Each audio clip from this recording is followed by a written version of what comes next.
सफल रहो। परम श्रद्धेय मां शारदा के चरणों में नमन। सम्मानित मंच, आदरणीय गणमान्य व्यक्तियों, निर्णायक मंडल और नए भारत के निर्माता, मेरे युवा साथियों, नमस्कार। मैं अपर्णा अग्रवाल आपातकाल के 50 वर्ष भारतीय लोकतंत्र के लिए 100 विषय पर अपनी अभिव्यक्ति हेतु प्रस्तुत हूँ। क्या था आपातकाल? एक तारीख 25 जून 1975 भारत के लोकतांत्रिक इतिहास का काला दिन, जब लोकतंत्र को तहखाने में बंद कर दिया गया। वह रात जब संविधान मौन हो गया। कागज पर लोकतंत्र जिंदा था, पर सड़कों पर उसकी सांसें थम चुकी थी। कलम कांपने लगी। नागरिक अधिकारों को निलंबित कर दिया गया और जहां शब्दों को बांध दिया गया, अभिव्यक्ति की आजादी का गला तोड़ दिया गया। लेकिन तानाशाही से भरी गई जेलें भी विचारों की उड़ानों को रोक ना सकी। 21 महीनों के बाद नवोदय हुआ और 1977 के चुनाव में भारतीय जनता ने जवाब दिया। कुर्सियां टूटी, जनमत जीता।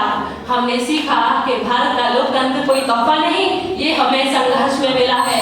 इसीलिए मैं यही कहना चाहूंगी कि सरकारें आएंगी जाएंगी, पर विचारों की आजादी, बोलने का अधिकार और सत्य की लौ कभी नहीं बुझेगी। और बात करें आपातकाल से मिलने वाले सबक की, तो हमने सीखा कि भारत का लोकतंत्र अमर है, क्योंकि इसकी जड़ें किसी शासन में नहीं, बल्कि हम भारतीयों के विश्वास में है।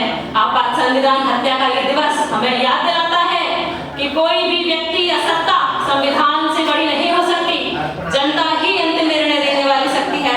निष्पक्ष न्यायपालिका लोकतंत्र की ढाल है और हम सब सतर्क नागरिक इसके सच्चे पहरेदार।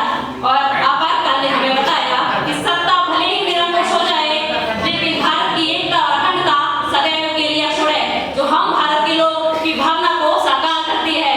और अंत में क्या हो भविष्य की रणनीति? मेरे युवा साथियों, विकसित भारत 2047 की मशाल अब हमारे हाथों में है। हमें एक ऐसा भारत बनाना है जहां अभिव्यक्ति की स्वतंत्रता और राष्ट्रहित एक साथ चले, जहां न्याय, स्वतंत्रता और समता का सूरज कभी अस्त न हो, जहां हम भले ही रहे ना रहे, भारत की आत्मा निर्भीक होकर, स्वतंत्र होकर लोगों के दिलों में, भारत के संविधान में सदैव निवास करेगी। राहें दुश्वार है मगर हम हार नहीं मानेंगे। राहें दुश्वार है मगर हम हार नहीं मानेंगे। लोग